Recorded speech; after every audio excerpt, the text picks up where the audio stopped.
तो दोस्तों मानसून में ज़्यादा बारिश होने के कारण जगह जगह पानी भरने लगता है। गंदगी, कीचड़, मच्छर, मक्खी और कीड़े मकोड़े पनपने के ज़्यादा चांसेस रहते हैं, जिसके चलते इन्फेक्शन या बीमारी का रिस्क भी बढ़ जाता है। अगर आप बरसात में होने वाली इन बीमारियों के बारे में जानकारी रखेंगे तो तभी इनसे बेहतर तरीके से अपने आप और दूसरों का बचाव कर सकेंगे।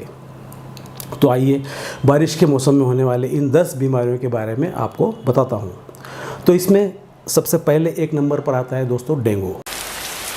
बरसात के मौसम में मच्छरों के कारण होने वाली बीमारियों की बात की जाए तो पिछले कुछ सालों में डेंगू का सबसे ज़्यादा आउटब्रेक या एपिडेमिक रहा है। ये बीमारी एडिस एजिप्टी मच्छर के काटने से फैलती है।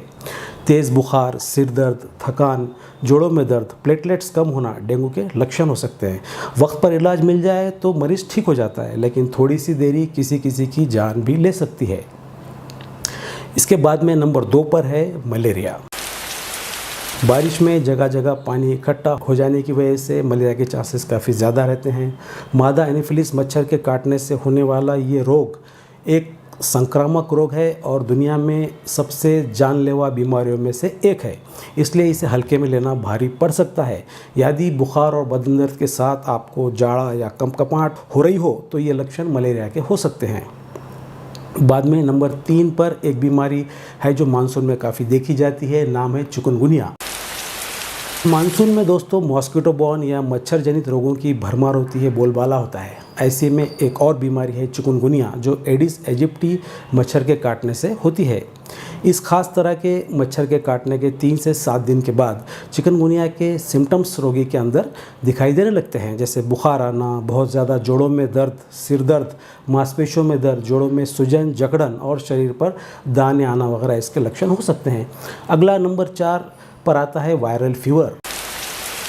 वैसे तो दोस्तों ये एक आम बीमारी है जो साल के 12 महीने दिखाई देती है, पर इसका प्रमाण मानसून में काफ़ी बढ़ जाता है।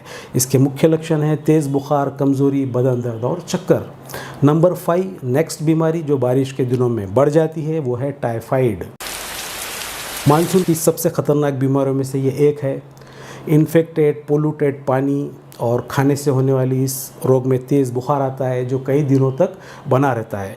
ठीक होने के बाद भी इस बीमारी से होने वाला इन्फेक्शन रोगी के गॉल ब्लैडर पित्ताशय में जारी रहता है, जिससे जीवन भर इस बीमारी का उस मरीज़ को खतरा बना रहता है। इस रोग से बचाव के लिए ज़रूरी है कि बाहर बिकने वाले खुले खानों का परहेज़ करें, साफ़ पानी पिए, ज़्यादा से ज़्यादा मात्रा में लिक्विड पदार्थ लें ताकि शरीर में पानी की कमी ना रहे। लक्षण का पता चलते ही डॉक्टर से संपर्क करें। वैक्सीनेशन दोस्तों इस बीमारी को रोकने के लिए बहुत इफ़ेक्टिव और ज़रूरी है। अगली नंबर 6 बारिश की बीमारी है हैज़ा या गैस्ट्रो। बहुत ही कॉमन प्रॉब्लम है दोस्तों ये बरसाती दिनों में। दूषित इन्फेक्टेड पानी और अस्वच्छता की बरसात के मौसम में कोई कमी नहीं होती। इनकी वजह से फैलने वाला रोग ज़िंदगी का सबसे बड़ा खतरा बन सकता है। आसपास की गंदगी हैज़ा फैलने का सबसे बड़ा कारण है। इस रोग के होने पर दस्त और उल्टियाँ आती हैं, पेट में तेज़ दर्द होता है, बेचैनी और प्यास की अधिकता हो जाती है, डिहाइड्रेशन हो सकता है। इससे बचने के लिए आसपास की सफाई के अलावा पानी उबालकर पीना चाहिए। समय रहते रोगी का उपचार ज़रूरी है क्योंकि हैज़ा जानलेवा भी हो सकता है।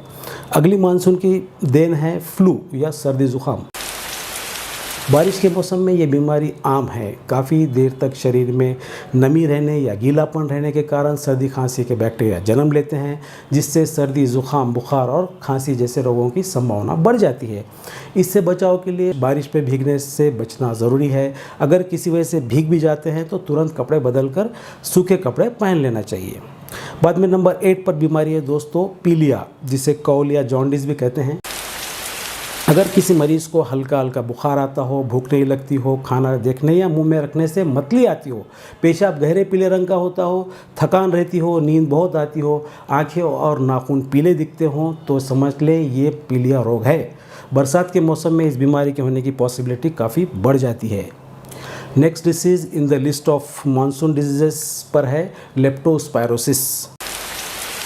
ये बीमारी मानसून के दौरान काफ़ी बढ़ जाती है। 2013 के दौरान भारत में इसके काफ़ी मामले देखे गए थे। जानवरों खासकर चूहों के पेशाब और लैट्रिन में लेप्टोस्पायरा नाम के बैक्टीरिया होने के कारण ये बीमारी होती है, जो कि जानवरों के इन्फेक्टेड पेशाब लैट्रिन के कांटेक्ट में आने से इंसानों को या दूसरे जानवरों में यह बीमारी फैल सकती है। इस बीमारी में बुखार, भूख में कमी, खांसी, सांस फूलना जैसे मेन लक्षण शामिल होते हैं। थोड़ी सी सीरियस बीमारी है, सही समय पर इलाज जान बचा सकता है पेशेंट की। आखिर में नंबर आता है दोस्तों हेपेटाइटिस का। लिवर में इन्फेक्शन हो जाता है। हैज़ा की तरह हेपेटाइटिस भी इन्फेक्टेड पानी या खाने के सेवन से होता है। इस बीमारी के कारण लिवर सबसे ज़्यादा अफेक्ट होता है। इसमें बुखार, उल्टी, भूख न लगना आदि लक्षण होते हैं। तो दोस्तों ये देखा हमने वो सारी बीमारियां जो बारिश की देन हैं, बारिश के दिनों में काफ़ी आम हो जाती हैं और हमें परेशान करती हैं। अब बात करेंगे बचाव को लेकर, देखेंगे आखिर इन बीमारियों से कैसे बचा जा सकता है। दोस्तों डेंगू, मलेरिया, चिकनगुनिया और अक्सर वायरल फीवर्स ये मच्छरों के काटने से होने वाली बीमारियां हैं, जबकि गैस्ट्रो, टाइफाइड, पीलिया और लेप्टोस्पायरोसिस ख़राब खाने पीने, खुद की और आजू बाजू की सफाई पर ध्यान न देने के कारण होती है। हम सबसे पहले देखेंगे मच्छरों से कैसे बचा जा सकता है। दोस्तों मच्छरों को हमें बढ़ने नहीं देना है, इनके काटने से बचना है। इसके लिए घर के अंदर और आस पड़ोस के पानी इकट्ठा होने न दें ताकि ये मच्छर वहाँ पनप ना पाए। नीम की पत्तियों का धुआं करें। घर में पानी के बर्तनों को खुला न रखें और किचन और वॉशरूम को सूखा रखें। कूलर और गमले का पानी डेली बदलते रहें। खिड़कियों और दरवाज़ों पर जाली लगवाएं। शरीर पर मच्छर को दूर रखने वाली क्रीम लगाएं। पूरी आस्तीन वाले कपड़े पहनें। सोते समय मच्छरदानी का प्रयोग करें। मच्छर विरोधी मॉस्किटो रिपेलेंट कॉइल जलाकर रखें और घर के आसपास मच्छर मारने वाली दवा या छिड़काव या रेगुलर पेस्ट कंट्रोल करवाएं। तो दोस्तों इन उपायों को अपनाकर आप काफ़ी हद तक मच्छरों पर कंट्रोल पा सकते हैं और अपने आप को, दूसरों को डेंगू, मलेरिया, चिकनगुनिया जैसे गंभीर बीमारियों से बचा सकते हैं। उसी तरह ये देखें बारिश के मौसम में खाने पीने की चीज़ें साफ़ सुथरी हों। खुद की और आजू बाजू की परिसर की सफाई का बेहद ध्यान रखें। वैसे तो स्वच्छता हर मौसम में इम्पॉर्टेंट होती है, लेकिन बारिश के दिनों में संक्रामक या इन्फेक्शस बीमारियों जैसे हैज़ा, टाइफाइड, हेपेटाइटिस और पीलिया से बचने के लिए हमें हाइजीन का और भी ज़्यादा ध्यान रखना ज़रूरी है। खाने के पहले साबुन या हैंड वॉश से हाथ धोने चाहिए। खांसने और छींकने के बाद भी हाथ धोएं। शौचालय की सफाई भी ठीक ढंग से करें और किसी भी बाहरी वस्तु को हाथ लगाने के बाद हाथ धोएं। दोस्तों मैं बताता चलूं, इन दिनों में हाथ की हाइजीन, स्वच्छता बनाए रखना काफ़ी असरदार उपाय है इन बीमारियों को रोकने में। Just believe me. उसी तरह बाहर का खाना पीना न लें, खासकर स्ट्रीट फूड। पीने का पानी फ़िल्टर हो या बॉयल किया हुआ हो। सब्जियों और फलों को इस्तेमाल से पहले अच्छे से वॉश कर लें। तो इन उपायों को अपनाकर आप टाइफाइड, पीलिया, गैस्ट्रो और हेपेटाइटिस पर कंट्रोल पा सकते हैं। इसके अलावा एक काम और करें इन दिनों, आपने अपनी रोग प्रतिकार शक्ति, इम्यूनिटी को मजबूत बनाए रखें। इसके लिए खाने में प्रोटीन्स, विटामिन्स, मिनरल्स की मात्रा अच्छे से हो। पानी भरपूर लें। अच्छी नींद लें और तान तनाव, टेंशन से बचें। तो दोस्तों जब आप इन सब उपायों को अच्छे से अपनाओगे तो बारिश में होने वाली बीमारियां आपको बिल्कुल भी परेशान नहीं करेंगी और आप इस प्यारे मौसम का अच्छे से पूरा आनंद ले पाओगे। आज के लिए बस इतना ही। जल्दी से जल्दी इस इन्फॉर्मेशन को दूसरों तक फॉरवर्ड कर दीजिए ताकि ज़्यादा से ज़्यादा लोगों को इसका फ़ायदा मिले। इजाज़त दें अपने दोस्त डॉक्टर रफ़ीक को। उम्मीद करता हूँ एपिसोड आपको पसंद आया होगा। क्या लगता है आपको कमेंट कीजिए और अगर चैनल पर नए हो तो सब्सक्राइब करना मत भूलिए। तो फिर मिलते हैं जल्दी ही कोई और दिलचस्प विषय पर बात करने के लिए। तब तक के लिए enjoy this monsoon, stay safe, thank you.